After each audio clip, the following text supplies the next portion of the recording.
We helped Michael move to the US with an E2 visa after buying a franchise. He's invested in D.O.G Hotels in Miami Beach. In this video, we'll talk about his process of buying a franchise, the E2 visa journey, running the business, and living his dream life in the sunny state of Florida. Stay tuned until the very end of the video as he provides valuable insights. Patrick Findaro here, co-founder at Visa Franchise.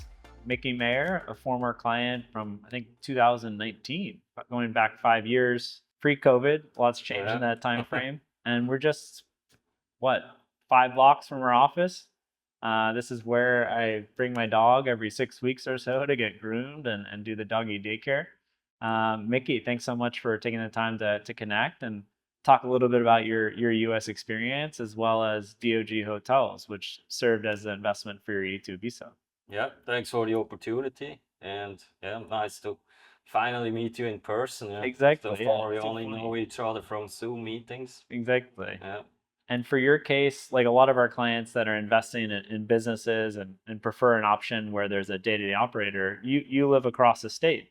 So you don't necessarily have to be physically here in Miami Beach. Exactly. So I'm so-called absentee, and yeah, I invested in this business, and I have the fingers crossed. So far, I was lucky to have the right people here managing the place, who make this setup possible. So yeah, I can live 2 hours away from here, and we have meetings once in a while and discuss what's going on, what's good, what do we need to change, things like that. But so far, it's a successful story. Yeah, absolutely. What are some of the controls that you have in place that you're comfortable with your business partner on an ongoing basis? Is it, the point of sale software that you're able to check on your phone, or what are some of those controls that give the transparency that makes you confident in being halfway across, across the state? Yeah, I mean, these days, yeah, thanks to software or technology, it's, it's almost like sitting in the store here, I have a one-to-one software where I can see who is checking in, how many dogs have checked in, what are the bookings, reservations out for a year, things like that.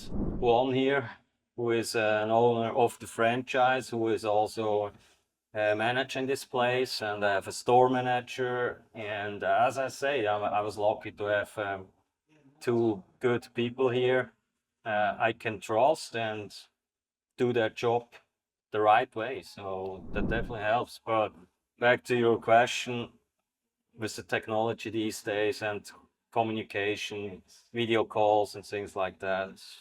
And then you have the added benefit for your business. It's very acceptable to have cameras. The owners for the dogs want to have cameras, so you're able to monitor the facility. Absolutely.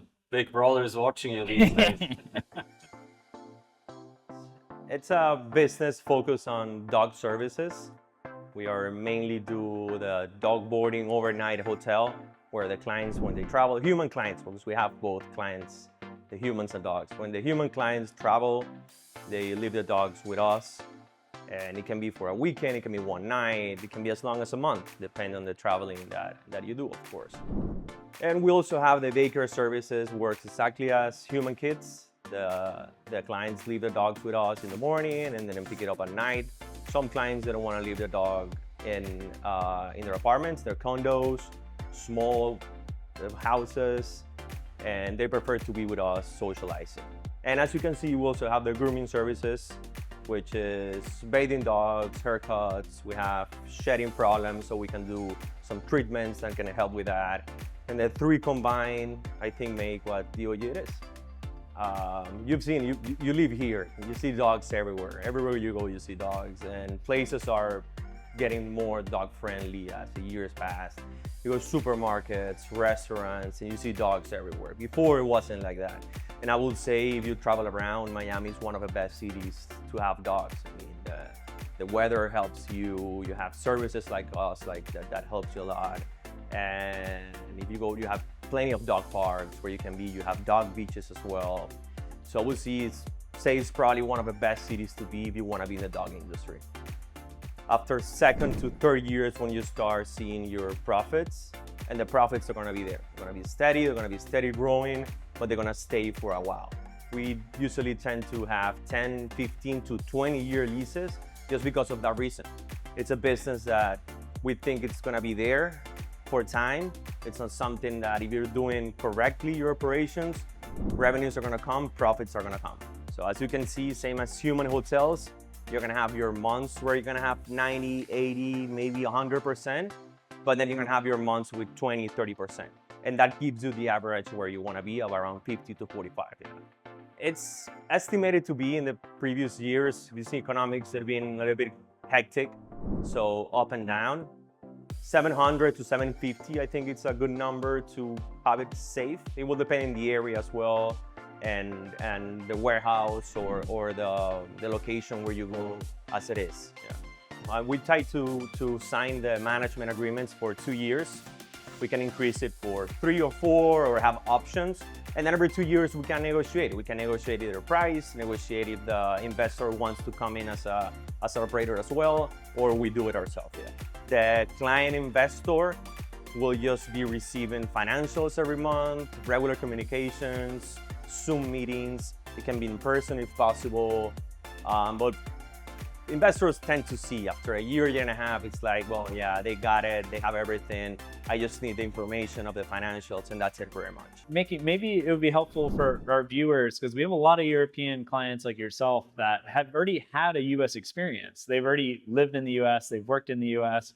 Could you talk a little bit about your experience the first time you came to the US? Yeah, of course. So, yeah, I would say like goes back quite a long time. So as a kid traveling through the US, my brother and myself, we were lucky enough that our mother took us for trips to the US. So I learned a lot about the country. I loved the country. Eventually, we got a place in the US for holidays. Oh, so I spent what state? Florida. Oh, yeah. What state? Florida. And so I always liked the lifestyle in the US. Yeah, people were like, "Oh, US." It was like dream for everyone. Let's put it this way. You know, that's where you go. You open a business and you make a lot of money, and then you're the rich uncle who lives there. Work-wise, I was in finance business before I started that franchise venture here, adventure. And I was working in New York for a Swiss finance company. So you got transferred over from the Zurich office? Exactly. So first I was a year in New York as a junior, and then I went back and I liked it a lot, and I'm like, And pushed. that's my goal. And whenever there will be an opportunity for me go back to New York and work there, I'll take that opportunity. And I was lucky enough that opportunity came up. So I moved back to the US, and I lived, that was about 6 years again in New York. Went back to Switzerland, culture shock. What was the culture shock going back home? Well, obviously, one thing is it's about the size. Everything is smaller. And it's just a different lifestyle. Lifestyle is different. People are different. Yeah, I mean, you were in Manhattan, working in New York, Manhattan. Like, some of the sharpest minds in the world are coming there, and it's like at least when I lived in New York, it was like every other person I met like had a really interesting story. A, it's interesting people. B, city never sleeps, right? Exactly. So it's like 24/7, and yeah, I just liked the vibe in the city. You know, like a lot to do. And yeah, always interesting. Yeah. And was it pretty much right away that you started coming up with this plan to come back stateside? No, not at all. So I went back to Switzerland. I still was in a finance business, and I came to the point where like, okay, that was around like, okay, I'm turning 42 now. If I want to see something outside of the finance business, I think now is the time to do so. And so I quit finance and then started to make plans to move back to the US,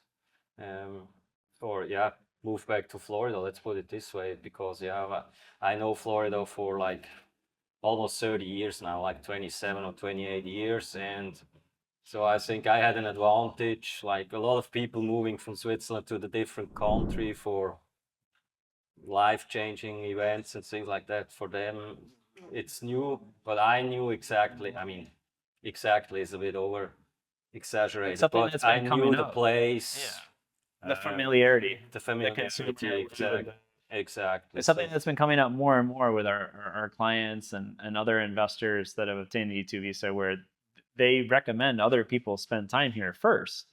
Don't just come into like a brash decision, investing in parachuting in. You know, ideally come here for a few months, or see that you're gonna like it first before investing a ton of money into a business. Absolutely, absolutely. Yeah, I would recommend the same.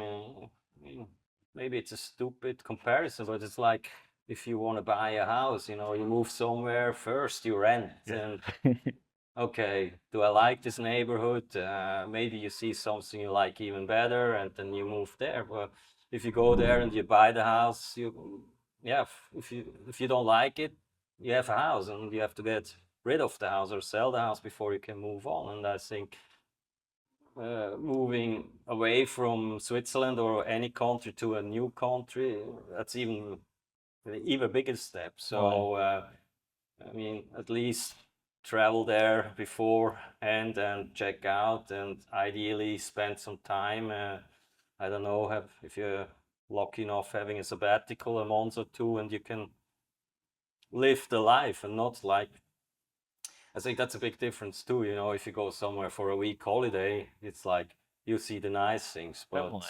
The Disney you need World. to see the real life, meaning like get Talk to people. involved, talk to people, see how things work. And yeah, definitely I would recommend, like, okay, at least read some books about it, go there, see it Spend a month or yourself, two. feel the people, feel the place, before you just pack your stuff and let's go there. And then once you arrive, it's a big disappointment. I mean, it's not so easy to go all the way back again. unroll it. Yeah. And then I know before you became a client, I think it was back 2019, you were already investigating some franchises. Yeah, I did like my own research, if you want. So I checked on the internet, and funny enough, one interesting franchise model I was looking closer at was a dog business or a pet business as well. But for me, was since I also needed a visa, so there was a little bit a lack of support for the visa, or I mean, not a lack of support. Maybe it was also like knowledge-wise, so they didn't have a case like, hey, there's this Swiss guy. You would have been the guinea pig. Exactly. Hey, he needs a visa, so that was like, I felt more comfortable, or that's why I started. You know what? Check on the visa side first, and then visa franchise. And how was it working with our on. team? It was mostly Maria Victoria, or As far as I remember, you and I had like the Yeah. introduction calls, and we did also like the selection of the businesses. I mean, that's something I would recommend to anyone who is planning such a move. Like, talk to you guys, because what I really liked and I wasn't aware of before that, like, I remember you gave me a questionnaire. It was a lot of homework, but at the end of the day, like, you gave me like business, or you showed me some business models I wasn't even thinking about before, and all of a sudden I had those on my radar as well, and that was a good point to get other ideas. And then at the end of the day, it was like, no, I go back to the pet business, which you guys also had in your program. Yeah. And yeah, I mean, I think what distinguishes us a little bit too with Visa franchise, most of our clients are true owner operators where they're going to roll up the sleeves, work 60 hours a week for the first 2 years. They're going to usually invest less capital, but we do have opportunities like D.O.G where they can be the ones that are rolling up their sleeves and have incentives in place where they're running the day-to-day operations of the business. And I think for you, we looked at maybe both options in the beginning, or at some point, some ones that you would work day to day in the business versus ones like this where you could oversee and be more absentee. Yeah, I mean, for me, it was like in the beginning, yeah, it was like could be both ways, you know, either being involved in the daily business or absentee. Uh, but frankly speaking, that plan was like, or I did scratch the plan pretty quickly Yeah. because just looking at my living situation, I'm like driving 4 hours back and forth every day to manage the store here and then back home. That doesn't make a lot of sense. So like, And you like Naples. and I like Naples, and so for me it was pretty, yeah. That option for the both ways was like cut down to one pretty fast, and yeah, and I'm still happy with that setup. Let's put it this way, yeah. And we had interviewed Juan earlier. And what I love about Juan is he's a very active operator. He's at the franchise brand level, but he's going around to the numerous franchise locations, corporate locations, and he has a pulse on the business. And, I gave him last notice. It's a Saturday we're filming. I should have told him definitely further in advance, but he's like, sure, yeah, I'll be there. I'm going to be there. Where it seems like he's working a lot, and the other members of his team are really putting in the hours. No, absolutely. As I mentioned at the beginning, again, I can't, yeah, stress it out enough. It's like it's all about having the right people in the right seat, and I'm definitely lucky man having Juan as a manager here. And you, as you said, the good thing about him is like he oversees as the French one of the D.O.G franchise owners. He sees what's going on in all the other locations, and they can, or yeah, he can bring in, hey, listen, in location A, this idea works out very well. Why don't we try here? Or he can go back, hey, listen, Miami Beach, they have a lot of success offering this service. So yeah, so he's a very big asset for this store here. And thanks again for all his support, because I mean, yeah, we started pre-COVID with the whole selection.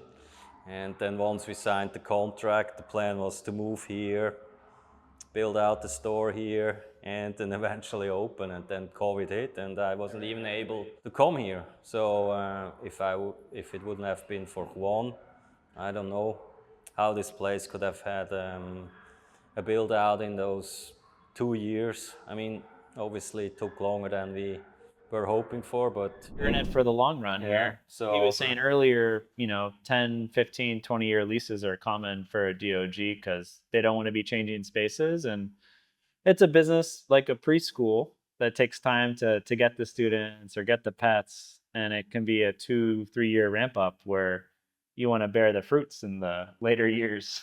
I say, yeah, at the end of the day, it's pretty much every business, like first you have to start somewhere, build the base, and then have to convince all those people to become your client now. And but we are on a good track, and Miami Beach is a good location. I mean, see all the construction going on around here, so that's always a good sign. So economy is doing well, and obviously helps all the business owners here in Miami Beach too.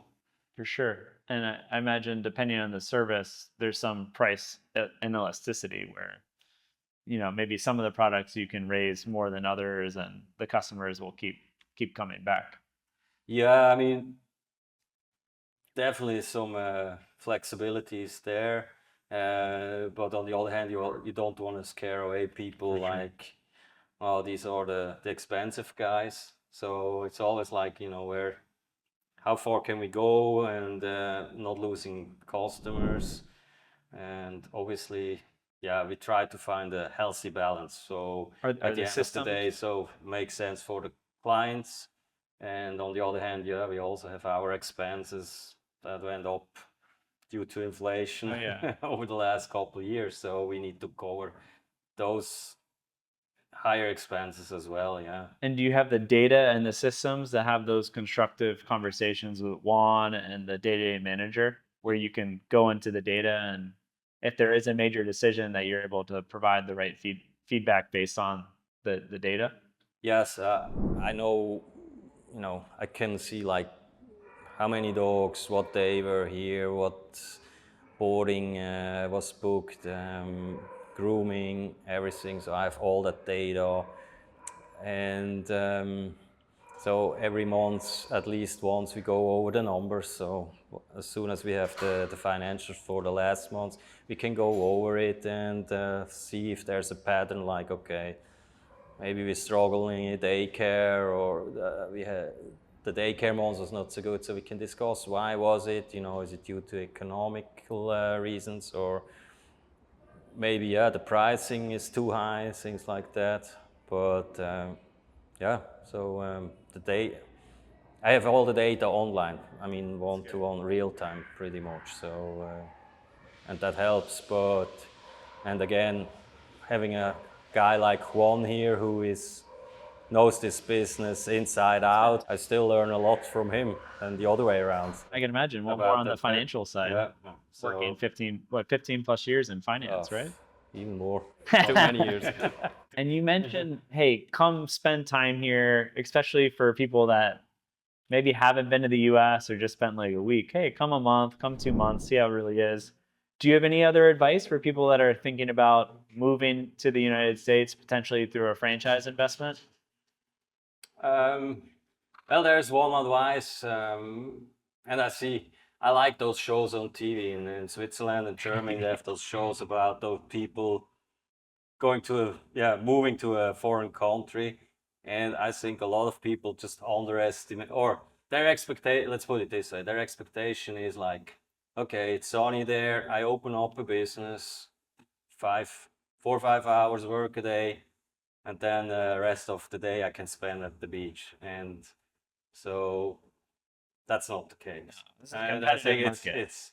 it's everywhere. Nobody's waiting for you. So wherever you go, you start a business, you have to invest time, you have to be patient, and it's more than a full-time job. Let's put it this way. Yeah.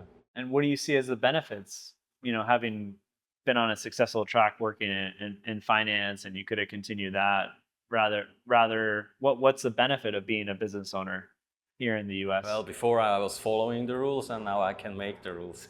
No, but if you're employed in a big company or even a small company, and there's another guy on top of it, a CEO or whatever, and he has his ideas and he has his playbook, and these are the lines, and in between the lines you work, and either you like it, it's up to you, and if you come to a point where you say like, I don't like it anymore, I'm the guy, rather than complaining all the time, change things, and like, okay, I want to do it, or try it myself, and you can bring in your ideas on. I mean, 100%. Let's put it this way, and obviously, take advice if you have partners as well. Sometimes you might have an idea that's not so good, and but you're so into it that you don't even realize. And but like, if You've been there before. So why would I do it, or why did I do it? Because I wanted to run my own company, and obviously the end goal is, I think, for a lot of people, if not everyone, is like getting the financial freedom at one point, and And whether it's a Friday afternoon, maybe you go play golf, but then you make up the hours on Saturday. Where if you're an employee, you can't be just or have lunch in Miami Beach on Saturday. Exactly. Yeah, no, that flexibility is priceless. Mickey, definitely we're overdue to meet up in person, and thanks for taking the opportunity to have lunch and show me where I've been many times with my dog. Every few weeks dropping off, but it's good to be here with the actual owner of the facility that we frequent. So Mickey, thanks so much for being a Visa franchise client and for taking the time to sit down with me and my team. Yeah, absolutely. And thanks for the opportunity for this interview. all the support. I mean, yeah, that was the foundation for my start over here in the US with my own business, and definitely helpful. And I would recommend everyone, or if someone is like looking into your company, Appreciate it was And I know you good to spoke. work with you. Yeah. Yeah, no, I think thanks for that. I know you spoke to one of our current clients right now, and that's good. Appreciate the vote of confidence as well as the transparency, about your experience and sharing that with our audience today, as well as from time to time with some of our existing clients. Thanks for that. Absolutely. Thank you.